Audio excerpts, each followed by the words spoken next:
Hey guys, welcome to Hope It Helps, and my guest on the show today is Miss Greta Kesa. Greta, welcome to the show. Hey, thank you very much, and thank you for having me here.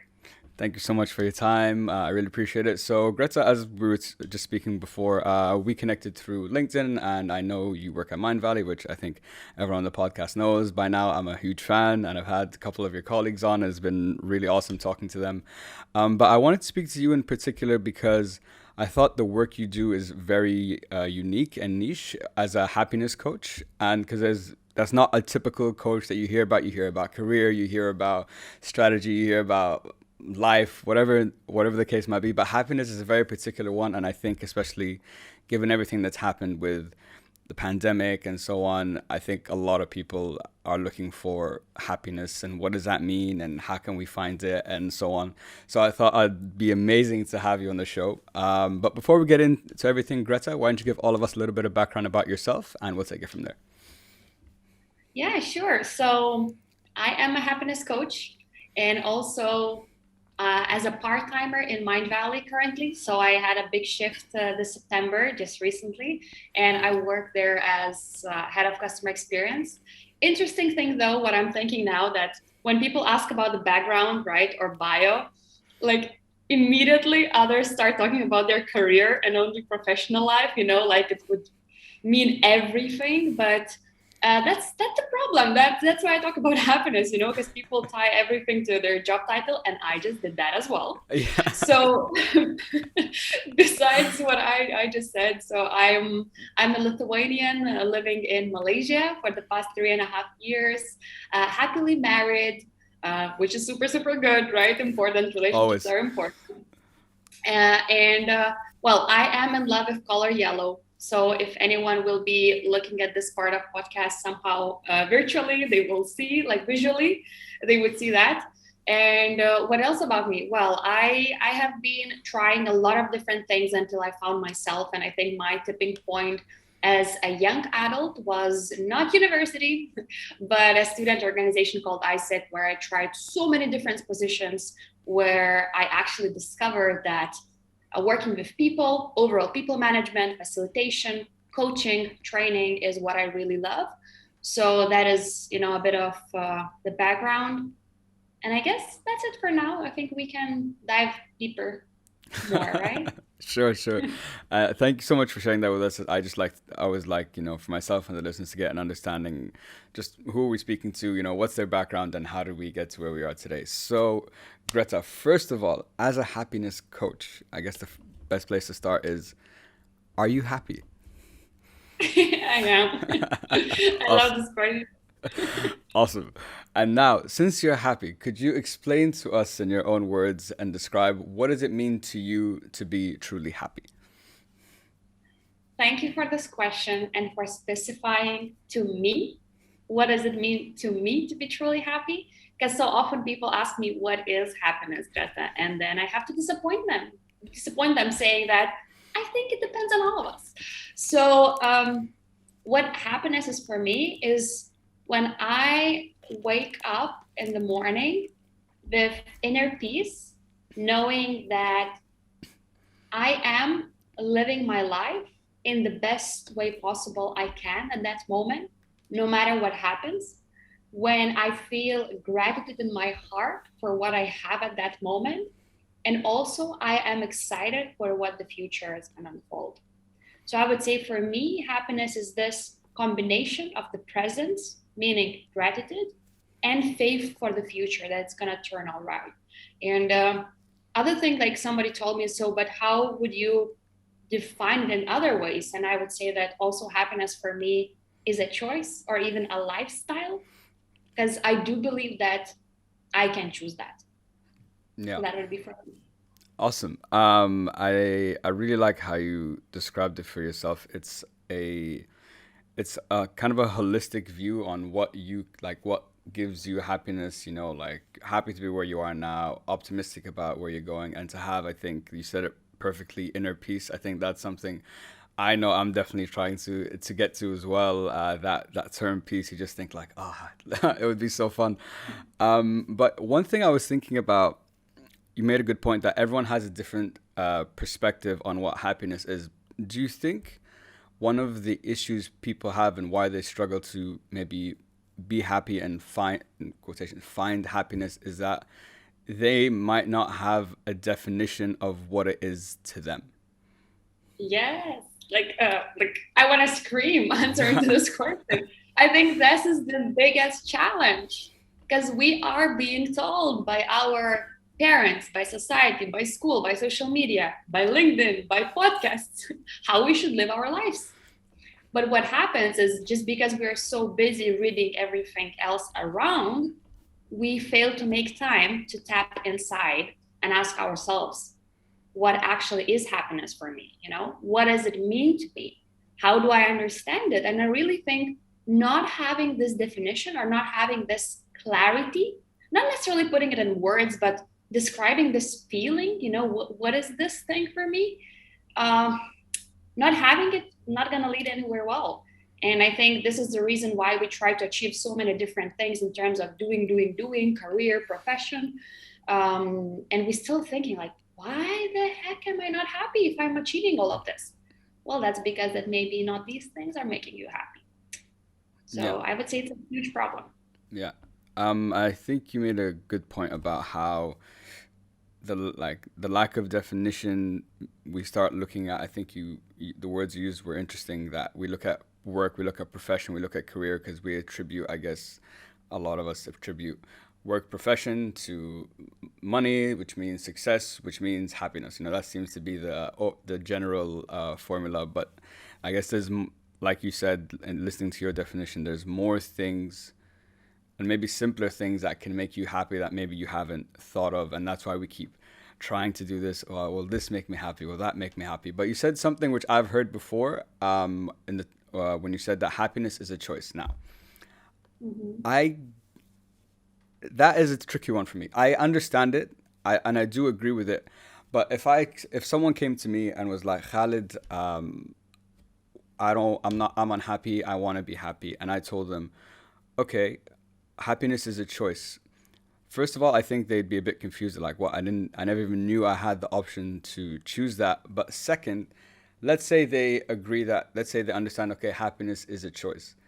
How do you start to choose to be happy, number one? And how does you actually start genuinely feeling happy? Do you understand what I mean? Mm-hmm. Yeah, yeah, I think I do. Let's see. So I do agree that this is a tricky one because this can also come across in the entitled way of, let's say, if the person is unhappy and not feeling well, and somebody else says, like, just choose to be happy. This is so easy. So I'm not talking about this part, right? Which I Yeah. think is pretty negative, and this comes to toxic positivism. What's the word for that? Toxic Positivity? positivity. Yeah. Toxic positivity, right? Which I'm not talking about here. So I don't know why. Okay. So what happens here is how to choose that happiness, right? And I really agree with you saying that people get confused firstly by, oh, I can. Yes, you can. As we're choosing to, dress up in a certain way, we can actually choose the intention for the day to see more good than bad. I'm not saying to ignore the bad. I'm not saying to pretend that everything is perfect. I'm just saying to see more good. Because looking from, scientific human perspective, our brains are wired to see the negative. So this is what happens. And that's why naturally, as human beings, we're kind of choosing subconsciously to see the negative, to see the danger, to see something that is not good. So the first step for sure would be increasing awareness. How to do that?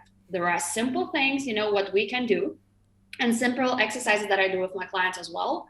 One, of course, is gratitude. And I wouldn't even start with that. I think we can Google 3,000 benefits of practicing gratitude. For sure. Just the key here, what I want to emphasize is practicing gratitude, not knowing that it's good, not reading just about it, but actually practicing. But second thing that can even be easier to start with, and I think everyone who's listening can adapt it here and now, is simply at the end of the day to find, let's say, 10 nice things that happened today. 10 things that make you feel lighter, happier, more fulfilled, inspired, that were beautiful, They can be tiny, tiny, or super huge. Like it doesn't cost you almost anything, just the mindfulness. But what happens, and I love this so much, is if we keep practicing it from day to day, not only in the evening we remember and notice good things and feel happier because of that, but next days our brains are already scanning. Hey, in the evening I'll need to write down those 10 things. What is good around me? What is good? And then we actually start seeing it, because this is the thing. I think sometimes we're walking with these like kind of dirty glasses. Let's see, now I'm wearing glasses, right? Dirty glasses, and we simply don't see the colors. And this is where I talk about the choice, that we can clean the glasses a little bit, put emphasis on our awareness and say, hey, is there anything good actually at the moment, right? And starting from there, I think that could be a very beautiful beginning, and then we would take it from there. Yeah, no, for sure. I love the analogy you just used about it's like we're walking around with dirty glasses and we can choose to, clean them and see the color. I think that's a beautiful analogy and really like sums up what you were talking about. So gratitude obviously is something that, like you said, there's 10 million articles about and like the benefits of it and so on. And um, I noticed for me, even for myself, when I started doing that, that it did help. It definitely did help because especially when like you have on a good day it's easy, you're just happy, you're buzzing, so like you don't really feel the need to be grateful. But on the tough days when it's like, oh, today's been terrible, or that client or this work or that stress or your relationship, whatever that might be, it really helps just kind of bring things down, kind of just relax you a little bit, and to take account or awareness, like you perfectly put it, that there is good things that did happen today. It was not all a disaster. It wasn't all terrible. I'm curious when shifting off topic slightly, but do you think, because as we said before, everyone has a different definition for happiness, right? But in terms of the things like the things we just talked about that anyone can do and that will help them, when you're working with different clients, what do we have to tailor that's maybe more towards them in particular? Can you rephrase the question? Yeah. So in terms when we're trying to, I guess, coach, when you're trying to coach someone to be more happy and so on, you advise them to do things like the gratitude, all those kind of exercises and so on to get them started. And then afterwards, is there a point where it goes from being a general things you would ask any client to do to become something now more specific and targeted to help this particular client find the happiness that they want? Okay, love it. Very good question. I would say yes.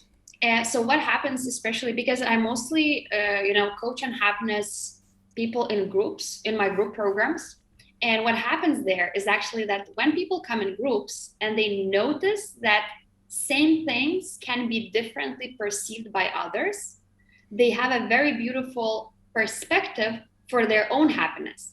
That it's okay or it's normal to have your happiness this way, and there are differences in people.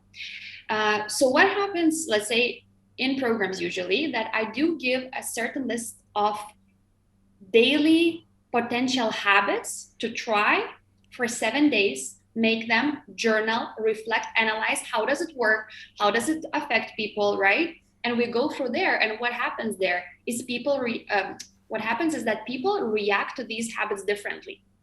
And then there are bigger exercises that are reflection based.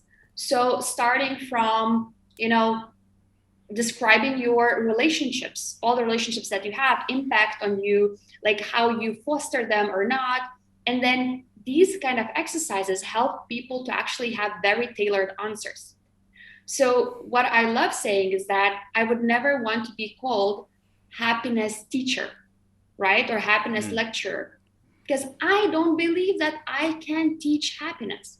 I believe strongly that I can give tools, practices, my coaching support, reflection exercises, and like potential to reflect what people are saying, right? Reflect back with my words, with my summaries, and then they discover what's that for them.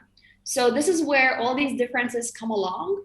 And the next part is, I guess I would call it like the core exercise, the core exercise that I'm using. Maybe I was thinking about oxytocin, also one of the happiness hormones. For sure.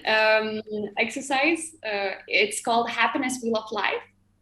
And when people do it and when they look holistically into their happiness, when they look in different areas of their life, and they kind of draw a very interesting wheel, they put certain marks, they could put their expectations, they put how they feel there, how they want to feel. This gives very beautiful picture on how this big happiness, holistic happiness looks for each and every one. And from there, then they can have their different and individualized steps taken. Got you, got you. No, that makes a lot of sense. I love how you describe that. You give people a list of habits to practice for 7 days, and I think you made a great point that, and which I didn't consider, that everyone will react to those differently. There might be some things that they like, some things they don't like, some things that really worked for them, some things that didn't. And I like how in your group settings that everyone's kind of sharing what they're trying to do and what happiness means to them and so on, or how they would define happiness. And I think perspective on anything is so important, because you can look at some. That's why, for example, I love doing this podcast, because every topic or everything I've discussed on the podcast, I've had a perspective of it before we had a conversation. And then after I speak to someone, I'm like, oh, okay, now I can see it completely differently. So, having perspective could be a game changer and make you really appreciate, like, oh, why does that make that person happy? Could it be Yeah. that, can it be that simple? Why am I, why do I think it's so complicated and so on? But I think those exercises are great. Could I add one thing? Just I Yeah. remembered one very Yeah. concrete example. So there was one participant. So we had the situation where the suggestion was to actually incorporate more meditation into the life, or more at least mindful pauses. And after a few days, this person is telling me, Greta, I think meditation is not for me. Is it possible? And like, it can be, try more and see how it goes. And then again, she's like, I don't like it. Like, it doesn't go this way. How can I change, this exercise? So I told her about potential walking meditation, where you simply, walk, observe the nature, you become mindful, etc. But the interesting thing happened in the group coaching session, where she shared this. She's like, guys, I think meditation is not for me. And all articles are screaming that meditation is good. Sit and meditate and you will be more peaceful, happier, etc. And then, just as a joke, as a note, I said, well, what do you think? My husband, I think, never meditated, and I think he's still pretty happy. And she's like, wait, the husband of a happiness coach never meditated, so I'm okay? I said, of course you're okay. So not everything what media writes we have to do, we should do, because maybe it's not aligned to us at this moment. Maybe we're not ready, or not ready yet, or just not for us.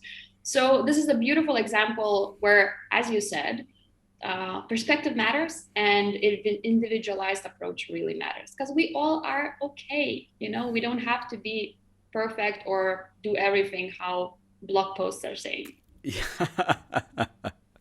I really, really love that example, and it's so true that, especially with things like mindfulness, with things like happiness, with things like gratitude, there's so much information out there. And is it all positive? Yes. Does everyone need it? And even, actually, you saying that makes me even think, I'm like, oh, maybe not everyone needs it. I know I need it for me, but that's fine. But I think to remember that it's find an individually tailored approach. That's what's most important. Find out what works for you. Find out what you like. Find out what you think is going to help you, and just keep. And obviously, you have to do this through experimentation and keep trying. Like, I have people that have told me, when it comes to meditation, it's so funny. They're like, "Oh, I meditated once, it didn't work." I'm like, "Do you know how many? Do you know how many times I tried to meditate and it was a disaster? How many different types of meditations I've done? How long? Everything. I just kept going until I found something that worked for me." Coming back to happiness, now that and as a happiness coach and working with the clients or the people that you've worked with, do you see some people is there a common, like, misconception about what happiness means and being happy that you found working with people or from the people that you've spoken to? Or in general, what do you think some of the misconceptions about that people have on happiness are? It's a huge yes. I remember when I started this and started talking to people and researching more and, asking them questions, I realized that we human beings are, and I'm very sorry for everyone, not that unique in terms of misconceptions, because we are affected probably with similar external factors. And this is how these misconceptions come to the place. So some of them are, and I think one of them you mentioned, that success equals happiness. Adding certain, like not adding, but checking certain checkpoints or check marks that, society gives. And the very, very simple one is finish school, finish university with good grades, get a job, find a partner, get married, then have kids, have a house, maybe travel sometimes for 1 week, all the standard package. We are being promised that this is what will lead us to happiness because this is called so-called success. So I think this is the huge lie. It's a huge lie we are being told constantly by media, people, society, and everyone. And this what happens that we start chasing it and we are realizing that, wait a second, I achieved this, but this didn't really bring me joy or happiness. So I went through that myself in 2017, and I learned a huge lesson that happiness is not equal to success, or like more or less like success is not equal to happiness, because I think now when I'm happy, I am successful, but not other way around. So that's one misconception, right? Second one is focusing everything, and it's similar one, to professional life and putting your identity under your company brand or job title and presenting yourself as your job, as I did. But you see, I learned it. I'm trying my best to unlearn. But basically, that if I'm happy at work, that's good. If I'm not happy, that's it. Life is over. So that is also one of the things where people don't see different areas of their life, and that's why we're working to actually see, is there work only, or you have maybe 5 more, 6 more, or 10 more areas of your life to look at. And one more, I mean, there are so many, but one more, which I feel sometimes uncomfortable about when I go and speak to people, especially when I'm not kind of, invited by person, but let's say there is like, Greta, lead a lecture or like a seminar on happiness to these people. And when I come to them and they're not kind of ready, and I start talking about happiness, and they're like, oh, so happiness is unicorns and rainbows. So Greta, now you're saying to us that we have to smile all the time, jump in the air, and just pretend everything is fine. And then they become usually very ironic, because they're thinking that word happiness means that everything is just perfect. And maybe this is how this word is being used overall. But again, the question is, what is it for you? Can a person be angry at someone and still be a happy person in his or her life? I think yes. Do I sometimes cry? Yes, but that doesn't make me an unhappy person on a grander scale. Because I think there's this mixture about momentarily happiness and overall happiness. I still haven't found the term to call it properly, but I'll try. I'll find one day when I'm writing the book, maybe. But this like in the moment or like overall. So I think these emotions can go together. I hope I answered your question and didn't talk too much. No, please talk as much as you want. This is your show, and you're the expert, so I want to learn, and we all want to learn from you. But so many things you said that I'm like that I resonated with. One is people have this idea that I think happiness is like everything's perfect, and at the same time, what you said about people, I think there's a misconception that people have that how could I feel angry or upset or frustrated if I'm happy? A happy person doesn't feel these things. Even, for example, even if I'm being honest, even where I am right now in my own life, I'm like, am I happy with who I am? Absolutely. I love myself. And that's not saying, that's not getting a cocky way. I just love who I am. But at the same time, are there other areas in my life that I'm not the happiest about? Of course, 100%. Where I want to be, many different things. But so I think it's very important to be able to distinguish between I can be happy and still like react and live life as anyone else would. It doesn't change anything. You know, it's just those are emotions that come, those are stresses that come. But at the end of the day, I think finding the way I say it, happiness is a foundation, and then everything else is kind of what life throws at you. That's up in the air. What do you think? Does that sound? Do you resonate with that? I love it. I really love it. And I think maybe we can even look for different synonyms for that, like living your life to the fullest, living according to your purpose, feeling like whatever you are doing, not necessarily in professional life, right, matters, fulfillment, contentment, inner peace. We can name it in so many words. I simply chose happiness because I think it's the easiest recognizable, and we can kind of wrap it around. But I really resonate with you because I even sometimes get these comments. My husband loves telling me this. If I'm like grumpy sometimes and says something to him like, no, no, no, no, he's like, oh, why aren't you positive? You're a happiness coach. So I kind of get a slap on my face. And my parents do that as well. Like, oh, so you coach people to be happier, right? And I'm like, yeah, it's not that coaches are better at life. Coaches are better at coaching. Let's put that, there. And of course, I want to practice what I preach, and I do. But me being annoyed by something doesn't make me a happy person or a bad person, right? It's perfectly normal. So what you described resonates to me so much, and I think sooner we realize that, more freedom we can give to ourselves and be more gentle in our inner chatter. Yeah, I think you said that last word that you said is perfect. More gentle, because I think that comes also back to, okay, this can go into so many different ways, but it comes back to accountability and so on, and all that kind of stuff, and holding yourself accountable and the responsibility. And I'll get sucked into that because I love talking about that. So I'm just gonna try to keep us keep us on track. Something you said in your LinkedIn live, which I really liked, but I wanted to understand more of what you were talking about. You said, and I think it's a great thing to hear, that you don't have to wait till like you're in such a bad place or like things are so negative for you to change that. You know, you could be, and that was something that kind of made me think about things. I'm like, oh, you could be like content and happy, but that doesn't mean you couldn't be happier and more fulfilled and so on. So that why, you don't, it doesn't have to be bad for you to change it. It can be positive and you can still change it for something even more positive. But you also said that there doesn't always have to be a safe alternative. And that's the part that I was like, okay, let me understand what Greta's talking about, and then I want to dive into that a little bit more.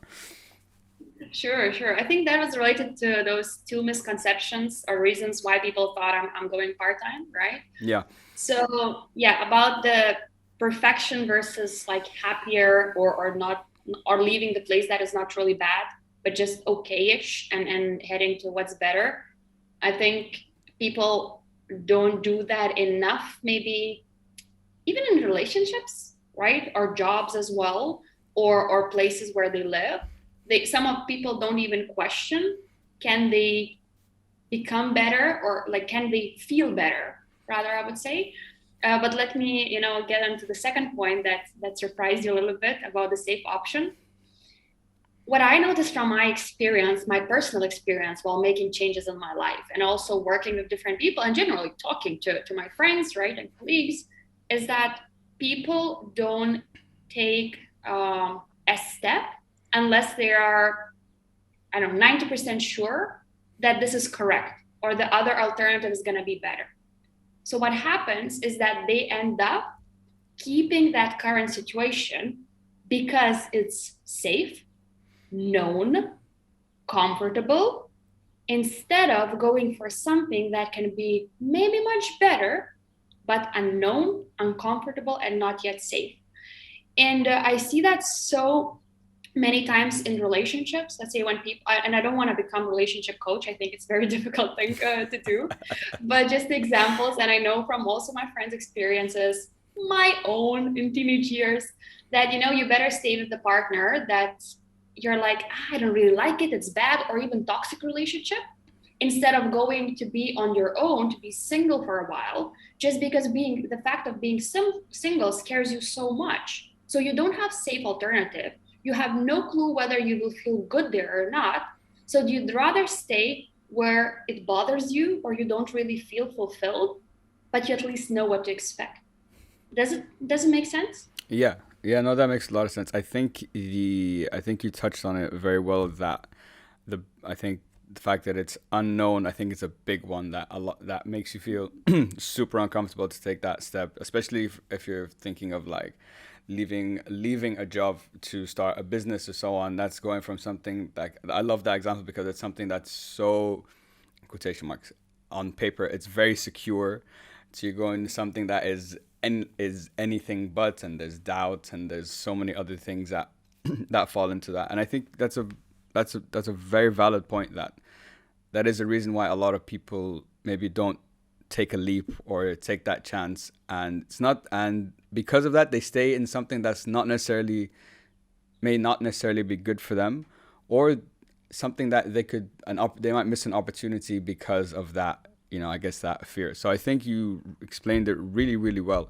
I'm curious in your story. I know recently you decided to go part time, and I'd love to, because I remember you mentioned it wasn't aligned with where you were trying to go. So, but you also mentioned in the live that it was a scary decision. So it's not like, oh, you decided to go part time and it was easy and stuff. So I don't want people to think that it, because all the things we just talked about, you probably experienced it before you took, this decision. So could you tell us the story behind it? Like, how long did it take you to get to that decision? How did like it start, and how's it been for the past month now that you are working part time? Okay. Okay. So long story short, 30 years ago, no, I was born. Okay, I'll actually will go a bit back to the Yeah, memory line. yeah. That I remember the time when I got a dream job at the age of 23, which was the in-house corporate trainer. Oh my God, I don't know how they hired me, why they made this decision. 23 years old girl going to teaching people how to live. That's crazy. But I got it. I went there. That was awesome. Besides that job, because it was very corporate job, I had a lot of different activities where I feel I was fulfilling my potential, which was volunteering, attending Toastmasters Club, and competing in various international competitions on public speaking. Then, going to schools, teaching something to children. So there were so many different projects and things I was doing after my work. I love my work, but what I did after was also cool.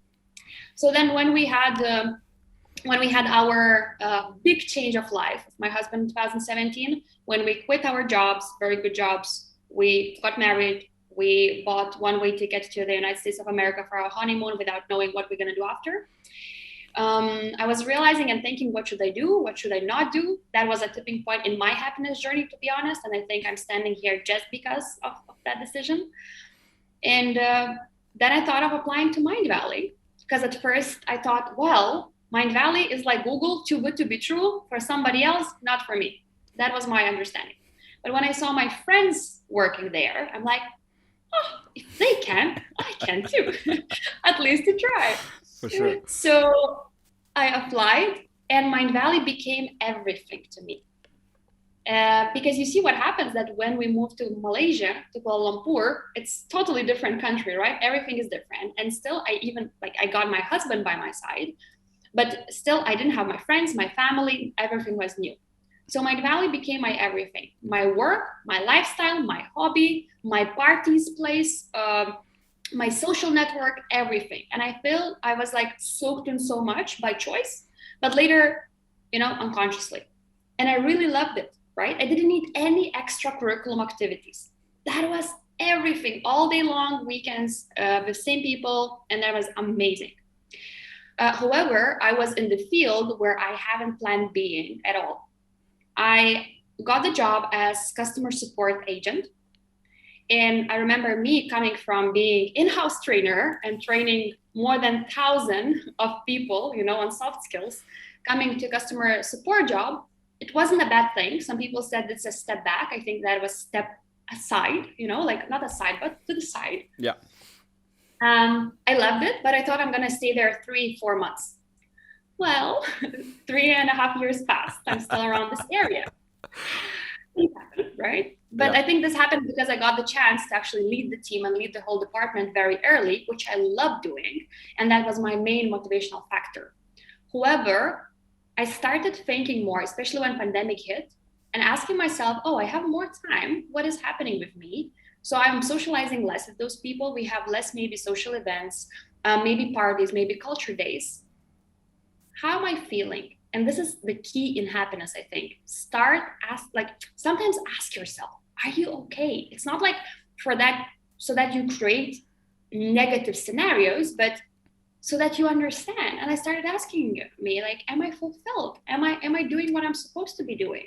Am I doing what makes me alive the most? And I'm like, damn it, something is missing. I love my team. I love challenges. I adore Mindvalley mission. I even like working with customers. Like, I really love it, right? Directly and indirectly, but it's not my thing, you know? I realized it's not my thing. And I was thinking, what should I do? I love talking about leadership, etc. And then one friend of mine asked me, it was 2020, April 2nd. I think I will always remember. Oh, wow. She asked me, Greta, have you ever thought of becoming a happiness coach? And I was like, what? What is this thing? Like, anybody says that? She's like, yeah, even on LinkedIn. I'm like, on LinkedIn, people say they're a happiness coach? That's nonsense, you know? It's so unprofessional. But, well, see where we are now. But why I'm telling like such a long story, and I hope this makes sense so that it goes into the how to say into the logic, is because I started doing something with coaching with happiness long back without naming it.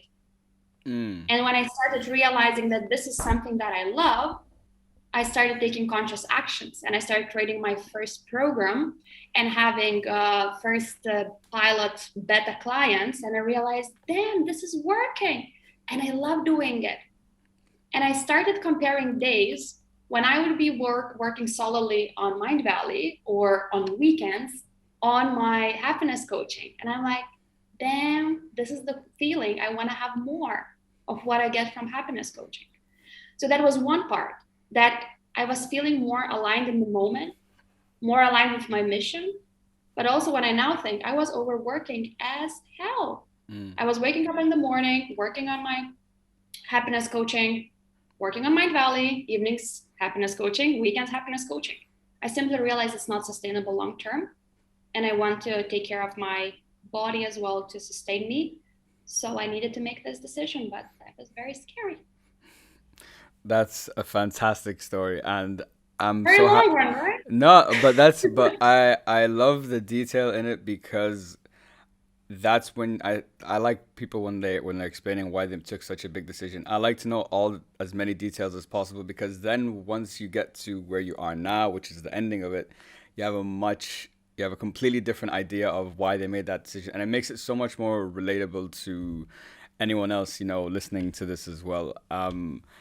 I think first of all, I don't know how you and your husband decided to just all of a sudden like quit your jobs in 2017 and let's take a one-way ticket. I know for a fact I can't do that, so I commend people who can because that's literally I can go into unknown a little bit, but I can't dive in. Like that's just that's just not me.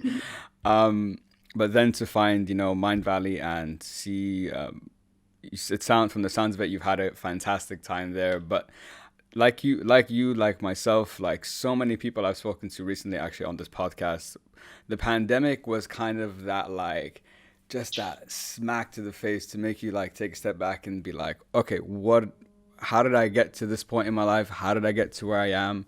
And to actually question and start asking yourself all these things. Like you said, it's so important to ask yourself, am I okay? Am I happy? Is this what I want to do? Is this not what I want to do? Is this what's my vision for what I'd like to do? All these questions, like you correctly said, is not to make you feel negative about it. It's just to make you more aware and to actually challenge yourself to be like, oh, maybe this isn't. And similar to you, when I started the podcast, and I'm as a hypnotherapist now as well, I was looking for like what would fulfill me. that was the question, because I used to do sales and I love people, but I just hated selling. I'm like, ugh, no, that's not for me. I'd rather use like just speak to people in a much more relaxed way and enjoy and learn from them and so on. But that's a really really awesome story. So now you've been off it for just about I believe a month. How do you feel? How have you felt this past month?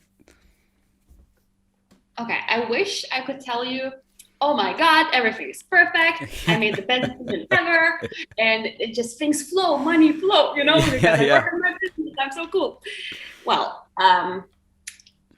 let's say reality is a bit different. If I could turn the time back, I probably would have taken decision to do this in October. Why? Okay. Because of circumstances, due to the fact that now it's the end of quarter, performance reviews, everything, and I have a lot of work on Mindvalley side. But also, I was packing and saying goodbyes and doing last things in Lithuania for the summer. So my mind was like around the documents, home quarantine fixing, flights, etc. So I really didn't have this peaceful state of mind to work properly on my business. So that's why I can't say, it's according to my perfect imagination or expectations. However, do I regret? I do not. And even though I can't say that the big win is I launched the program or did this or like sold so many not clients, tickets, to my programs. But the biggest win is that I am much more peaceful. I have time to rest. I have time to play. And generally, I feel aligned, even though a lot of scary inner demons are still trying to reach me, self-doubt, hesitation, etc. Constantly. Work in progress all the time. But I'm very, very happy I made the decision. And, people don't say that a lot because it might sound as bragging, but I'm very proud of myself. And I think what we sometimes fail to do as human beings is to express gratitude towards ourselves, to express appreciation, not for what we achieve, but for our courage, for our efforts, because that is so important. And I think that can be the base of actually happiness, how we talk to ourselves, what we tell to ourselves when things don't go right, and that we measure ourselves by, efforts and willingness instead of results and accomplishments. Um, I'm gonna snip out that last like 30 seconds to a minute and just post it all over the place. I love the way you described it. I really appreciate and respect the honesty that you're like, yeah, it's not the perfect thing that you think it was gonna be. Reality is a little different. But the most important thing that I took from everything you said, and this is something that I try to do as well, or to live by, is to have no regrets. I made this decision, whatever consequences, whatever things happen as a result of it is fine, but not to look back and be like, I wish. Are there, in hindsight, when you like you have, would have been better to do it a month later? Yeah, okay, maybe, but it's again, it's just not. It's not the end of the world, and it's fine. This decision would have been done anyway, so that's all good. And the words you said of how you're feeling now, things what I was expecting to hear, which is more rested, maybe more peaceful, and I guess more time to play. But the way I take that is you have more flexibility to manage things how you would rather want to, compared to having a full-time job and doing the leadership coaching. One more thing you mentioned on the LinkedIn live, which I really liked, and I didn't really think about, is how in any situation, typically, we have about five options. So we can struggle and complain, we can surrender or accept, adapt or change it, improve or impact it, or leave. Now, why is it so? When we all do this, and everyone in the world has done this, and it takes time to take more accountability and take more ownership into whatever choice you decide to decide to make. But why is it so easy for all of us? Then our natural thing is to just struggle and complain rather than a more productive approach. We might still do the productive approach, but a lot of times we might have to complain a bit, complain a bit first. Yeah, like actually, I sometimes do that too, and like We all do. And I hear it in my team, and then we're like complaining, and I'm like, okay, so what do we do about it? Yeah. So if you don't come up out of this complaint with a little action step, I'm not saying solution, little action step, I think that's bad, but when you do, like, sometimes we need to just vent, right? Like it's 100%. needed just to ventilate, but the question is, are we coming with something out of that? And answering your question, why is it so easy? Well, because it's easy. We don't need to think anything else. What we do is we take what we already know, we take the situation, and we just change the words around. We put synonyms and we just play in our head with those words. We don't need to think anything else. We don't need to invent. It's just like so easy. And maybe now I'm having the thought that, well, it's like this feeling that I said before, and we talked about before, when you don't want to change what is not really good just because it's comfortable. Maybe again, it's much more comfortable to sit on the couch and complain about the world and yourself rather than stand up and go do something about it, because this requires additional effort, or this requires additional movement or change of the status quo. So I guess that's why this is how it comes. Yeah, I think you hit the nail on the head. And you said it is easy. It's very easy for me to just to just sit and complain like, oh, this person did this, oh, this client, oh, my partner, whatever the case might be. Like, and it does take a lot more effort to be productive about it, because you need to not only think of something productive to do, you also have to get yourself out of that, out of that complaining Yeah, vibe, to like think, and then like to to move forward. exactly. And like, I don't know, I think the key here is just to ask ourselves, do we want to stay here longer? Not Ah, in that complaining state. Like, do we yeah, want to be here? Like, do we like being here? Because if yes, it's okay, keep going. There are no rules. I mean, there are, but there are no rules. We live by our own rules. It's the same with those emotions that we sometimes call negative, right? I think maybe they're not negative, they're just different emotions, like anger, sadness, irritation, hatred. We can feel them. We don't have to pretend that they're not here. But after some of the time, we can say, do I want to stay in this state a bit longer? Or maybe I want to get out of there. And I think that's the key. This is where proactiveness comes.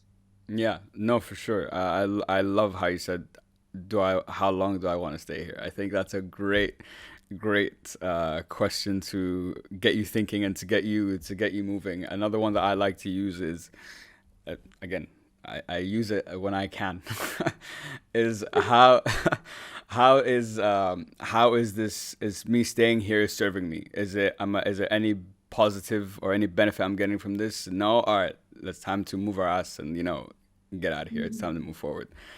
Um, Greta, I want to be conscious of our time, so I just have three more questions for you. Number one is, so I was looking on LinkedIn, and I know you're also a leadership coach as well, and I was looking at the recommendations that your previous team members have given you, and they were all raving reviews. So I'm like, okay, so Greta does something that maybe a lot of people are not doing. So how would you, I guess, describe your leadership style if you had to? I thought you're gonna ask me, how did you force them to? No, no, the way they're written, you can't force that kind of writing. Thank you. I don't know. I know there are so many, books or styles that people say. I think my premier value in leadership is honestly care for people. I don't know if it's caring leadership or how to call it, but I think you can be firm and care for people. You can be nice and happy and fluffy sometimes and care for people. You can give very direct, constructive feedback and still care for people. That's why I love radical candor so much. So I think if you see the person behind the title, and if you do understand the context, that this person has life, has health, has relationships, has this happiness wheel of life, uh, then when you talk to, or when I talk to these people, I don't even think of the strategies because I know I care, and whatever needs to be said or done will be said or done, but I will do it making sure that I'm honoring them as human beings.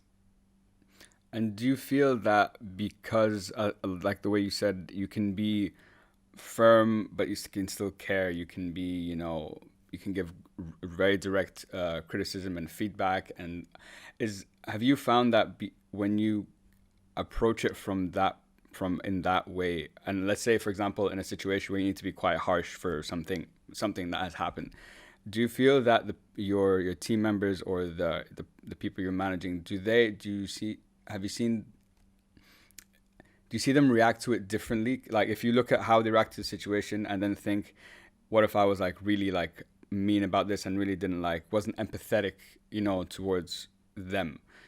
Have you noticed that you've had it's a more I guess receptive reaction, a more positive reaction from them? I want to believe that yes. Of Okay. course, I can't go inside their heads, and Yeah. I don't want to kind of guess, but from what I'm observing, it seems that yes.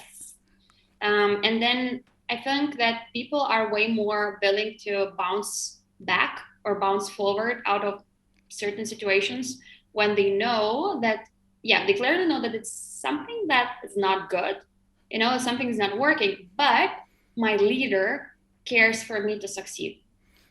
Mm. So I think this is the key, and yeah, I think that that's the thing that I'm basing my leadership and decisions and everything on that, because it's not that everything everywhere I went everything was just very good. I had to also let people go. I had to decrease salaries sometimes, cut costs, etc., and there were very difficult situations or talk about performance, but bringing this caring part is super crucial. And by the way, I was not born with that. I think I have to add it here. When I was leader in student organization. Now it's funny, it was not. I had a nickname of dictator. I would not Oh, name which one. oh wow. And I was really a very bad, I wouldn't say even a leader, very bad boss. So you can learn, you can develop, you can grow. It's all ahead of you. Yeah. And I love that. Thank you for sharing that example and making it very like clear that I think sharing that small story that the way you used to like manage or lead, for example, compared to now is a complete 180. It's a complete mindset shift. It's complete everything. So for any managers out there, you can improve on whatever you've done or whatever you did in the past. Greta, first of all, I wanted to say thank you so much for coming on the show. I have two last questions for you, and these are questions that I ask all my guests that I never put in the questions that I send them. Number one is looking back, I guess, either professionally or personally, you look back at your life, what are you most proud of for yourself? You mean until now what happened? What I'm most proud of? Yeah. Oh, I think for standing up for my truth, whatever it could be, quitting that job back then or changing my current job to part-time, or standing up in the school when I saw that what teacher is doing or how she's marking my friends are unfair, or standing up for, I don't know, certain issues of the world. I think caring and standing up for my own truth is what I'm really proud of. Yeah. No, that's awesome. I think that's you don't want to you don't want to try you want to try to I guess go through life, and a lot of people I've spoken to have said this with whether no matter what decision you make, as long as it resonated with who you felt you are and what your beliefs are and what you think is the right thing to do, that is fills you with a lot of pride and also makes you feel very grateful that you had the ability to do those kind of things as well. So I think that's a beautiful thing to be proud of. And for my last question, what is the message that you'd like everyone to take home with them today?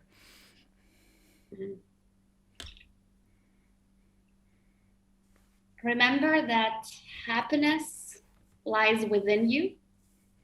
You just need to take a little time and choose to rediscover it within.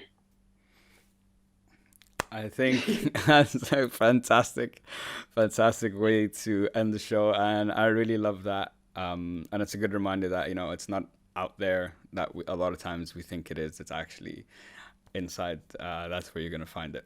Greta, I want to thank you so much for coming on the show. I've been really looking forward to speaking to you. I knew the topic, and just like from our conversations, our back and forth on LinkedIn. I love the content, by the way. You're a big fan. It's been a really, really fun show. I've learned so much from you about happiness. I think so many people can resonate to this as well. Before we round off, where can people find you, connect with you if they want to, work with you? Just let us know where we can get in touch. Sure. For now, LinkedIn is the best place, Greta Kesa. Or if you want more, let's say, less professional version of me and daily life, it's Instagram for sure, where I am still a happiness coach, but just a bit more lifestyle things. And I hope soon my website, not yet with name and surname, but I hope soon. Awesome. So guys, if you want to get in touch, check out Greta's Instagram, or if you want to connect with her on LinkedIn, and the website will be coming soon, which I'm sure we're all excited for. Greta, thank you so much for coming on the show. This has been amazing and just so much fun. Thank you. I had so much fun. Thank you so much. Awesome. Guys, to everyone listening, thank you so much. Please check out and follow, subscribe to the podcast all over the place at hope.it.helps. And as always, guys, hope it helps. Peace. Woo! Yeah. Awesome.